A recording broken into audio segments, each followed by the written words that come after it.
皆様こんにちは。ついにイカゲームシーズン3が6月27日から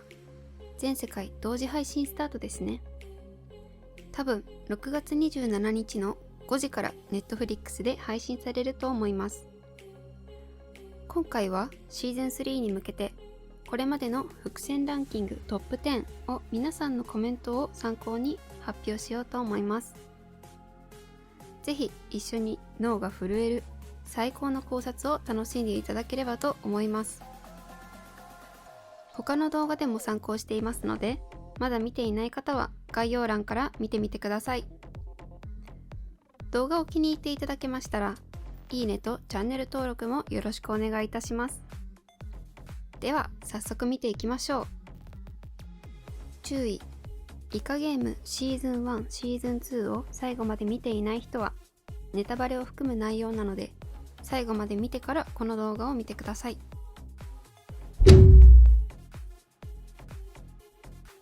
ソン・ギフンはゲーム参加者の中で最後尾の456番でした。456という数字を1から9まで横に並べたとき、ちょうど真ん中の3桁になります。この真ん中が意味することは、ギフンが善悪に揺らぐということです。ゲームの最初はプレイヤーが売買することに対して反対していましたが、ゲームが進むにつれてギフン自身が悪に染まり、最後には一度サンウを売買しようとまで考えていましたね。また456という数字は参加番号の他にも出てきました。ギフンが第1話の競馬で勝った時の賞金も456万ウォンだったし、イカゲームの賞金も456億ウォンとギフンの周りに何回か登場しています。そして456は海外ではエンジェルナンバーといい、昇進や昇級、転職を意味する場合もあります。ギフンはゲームによってお金を得ました。さらに人生も変わったので関係あるかもしれないですね。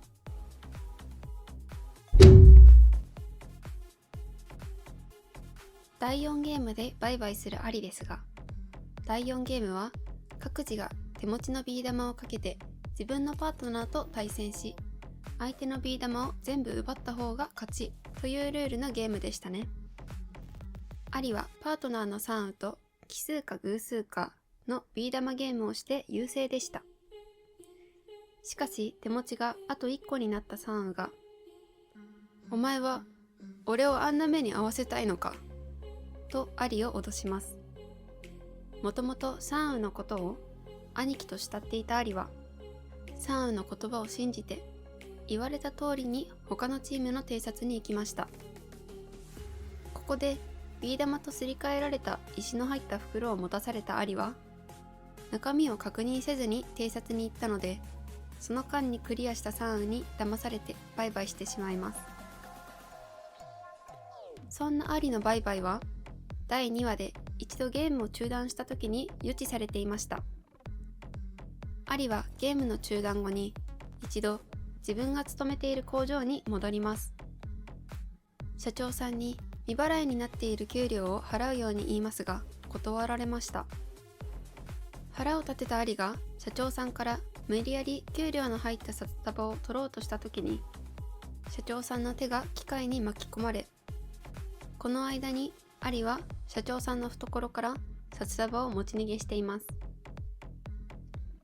アリが社長さんから札束を盗んだのと、サンウがアリのビー玉を盗んだのが重なって描かれていますね。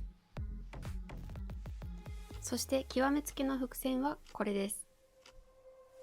アリはサンウが持っている19個のビー玉を見て、そのまま持っているのは危ない、他のプレイヤーに取られるかもしれないと言い訳をして紐をつけました。この時アリがサンウから奪ったビー玉の数は19個です。このことを踏まえてアリの参加者ナンバーと紐付けてみると、サンウの218引くアリの199イコール19となります。ぴったり当てはまりましたね。これはアリのビー玉を奪ってサンウが生き残ることの暗示だと考えられます。逆に言えばアリはバイバイするということですね。韓国で人気のあるジェスチャー、こちらのフィンガーハート。実はこのフィンガーハートにも大きな意味があるのです。シーズン2では4人がフィンガーハートをしています。キム代表。キム代表はギフンがフロントマンの悪夢から目覚めた後にピンポンしに来ますが、この時防犯カメラに向かって顔の前でハートを作っています。カンノール。ノールは遊園地でウサギさんをしている時に246番の子供に向かって顔の前でハートを作っています。サノス。サノスはだるまさんが転んだの開始前に196番のカンミナを口説いている時に顔の前でハートを作っています。カンミナ。カンミナは最初にゲーム会場で目覚めた時におじさんの服ちょうだい、私ピンクがいいと言ってハートを作っています。またサノスにだるまさんの前に口説かれた時も画面上ではカンミナの顔の前にサノスのハートが作られてある場面がありました。この4人のうちカンノール以外はシーズン2でバイバイしています。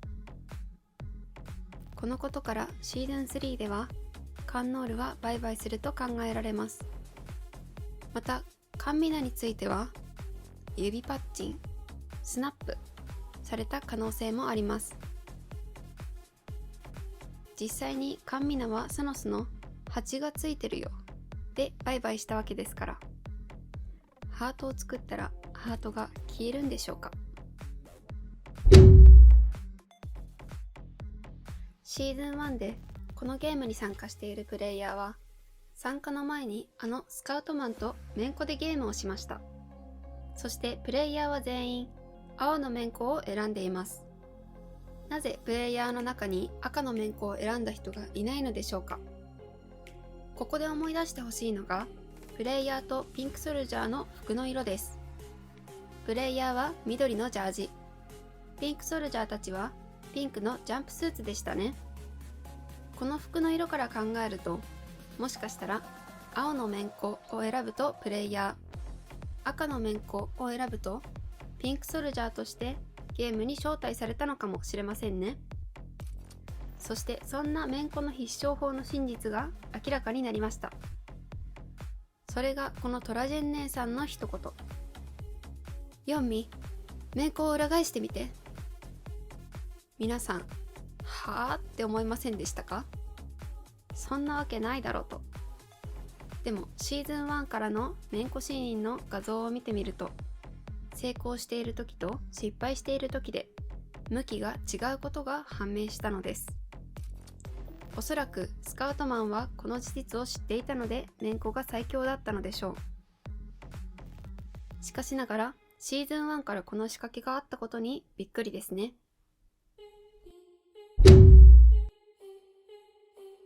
韓国では1時から5時の時間をセビョクと表現し、6時から7時の間の時間をアチムと表現します。このことから推測できるのは、セビョクの参加者ナンバー067番にはセビョクを意味する1から5の数字が含まれていないということです。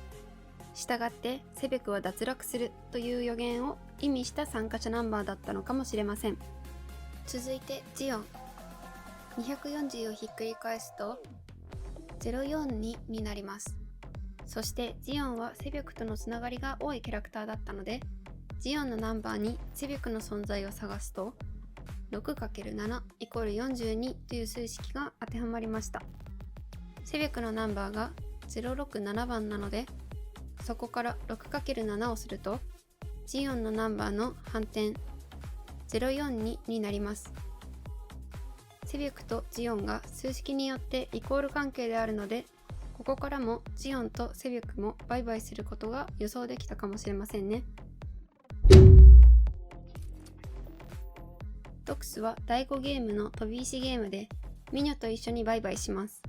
初期のゲームで仲間だったミニョを裏切り勝ち進んできたドクスはミニョにずっと私を裏切ったらピーと言われていましたね。その言葉通り、ドクスはミニョによってバイバイさせられるのですが、これに関しても第2話で暗示されています。第2話でゲームを中断し日常に戻ったドクスは、橋の上に止まった車の中で手下とイカゲームの話をしていました。しかしその手下はドクスのことを裏切って始末しようと考え、無防備なドクスを襲いました。この時ドクスは橋から飛び降りて逃げ切ります。このシーンが飛び石ゲームのドクスのバイバイシーンとつながりますね。続いてミニョ。ドクスと一緒に橋から落ちてバイバイしたミニョ。初期のゲームでは親密な関係だった2人ですが、ドクスに裏切られ、自分もこの飛び石ゲームをクリアできないと分かったミニョは、自分を裏切ったドクスだけがやすやすと生き残ることが絶対に許せなかったのでしょう。何度も私を裏切ったらピーと言ってましたもんね。しかしどう見てもミニョよりも体格のいいドクスをバイバイさせるのは簡単なことではありません。そこでミニョは綱引きの時にイルナムから教わった反り返りの技を使い、見事にドクスとバイバイしました。それでは数字について見てみましょう。この3人はまとめて考えるのがベストです。最初の頃グルでしたからね。医者111、ドクス101、ミニョ112。この3人の数字で数式を作ると、111たす101イコール212が出来上がります。この数式が表すのは3人が運命共同体だということです。そのため結局ドクスとミニョは一緒にバイバイしましたね。さあ、ではここからはさらに脳が震えていきますよ。覚悟はいいですか？それでは行ってみましょう。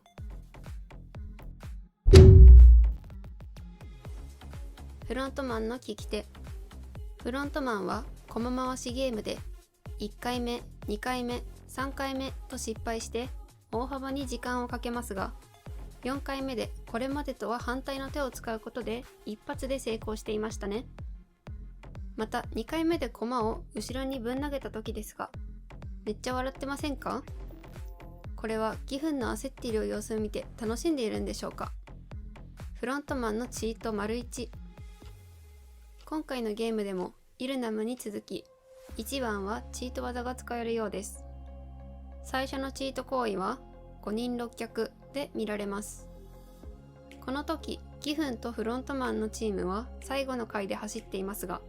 実はこれもしもの事態に備えた順番になっていると思われます。もしゲームに参加しているフロントマンがバイバイするような失敗をしてしまったとしましょう。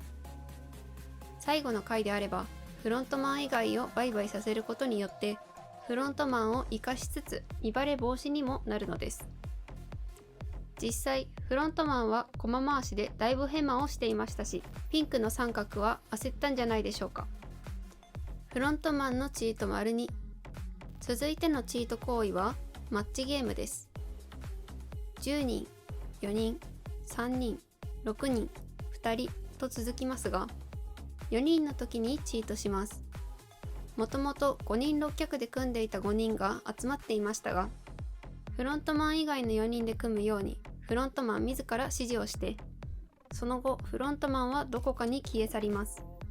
4人の番が終了すると、どこからともなくまた現れてギフンたちと組むのです。多分この時一人でルームの中に入ったのではないでしょうか。誰かと一緒にいたなどとも言わなかったので。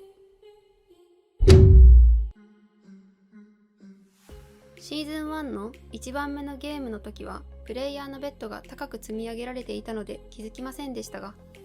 ゲームが進むにつれてベッドの数が減ってくると壁に絵が描いてあるのがわかります。最後のゲームの前にはすっかり全部見えていましたが、この壁には今までのゲームの内容が絵で描かれています。もしも最初から周りをよく見ていたら次のゲームを把握することができましたね。でもこのゲームに参加しているのは外の世界では生き地獄の人生を送ってきた人たち。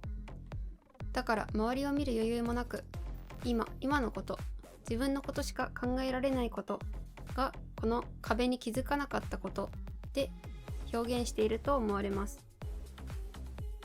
シーズン2でも壁に何か書かれていましたが、今回義憤はその壁について触れていませんでした。それもそのはず、今回書かれていたのは絵ではなく異国の言葉です。この内容にまだ義憤は気づいていませんでしたね。さて、シーズン3で義憤は気づくのでしょうか。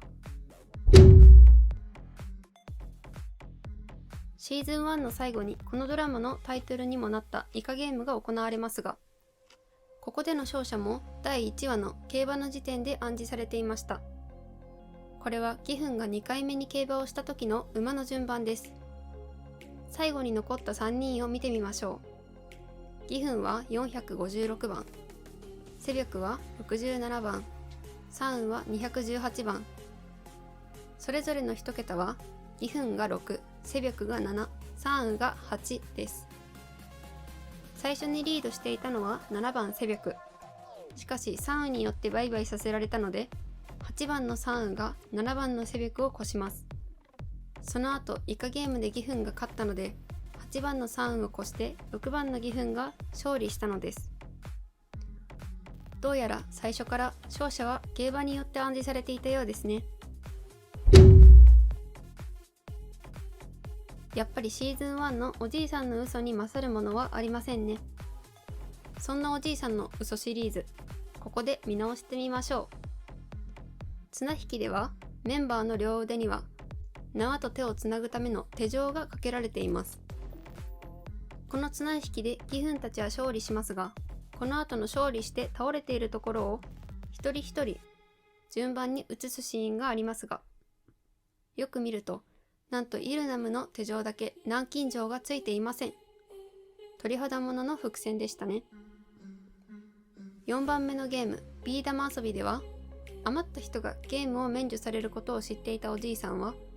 456番の誘いを断りゲームに参加しようとしませんでした。そしておじいさんはビー玉ゲームで調子に乗っている義憤に対して、だったらあんたが俺を騙して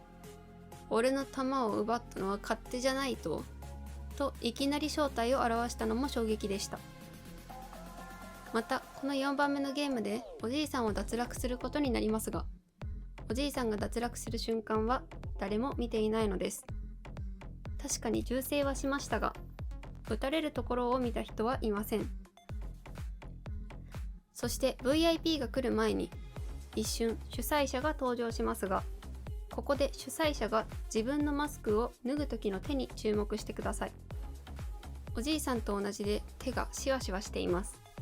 最後の回でイルナムが出てきた時も視聴者の予想をはるかに上回る衝撃を与えてくれましたね。今回のフロントマンはおじいさんの衝撃を上回ることができるんでしょうか。はい、今回の動画はいかがでしたでしょうか。私もシーズン3を非常に楽しみにしております。皆さんもシーズン3について予想や考察してほしいことなどぜひコメントしてください。また動画を気に入っていただけましたらいいねとチャンネル登録もよろしくお願いします。それではまたね。See you!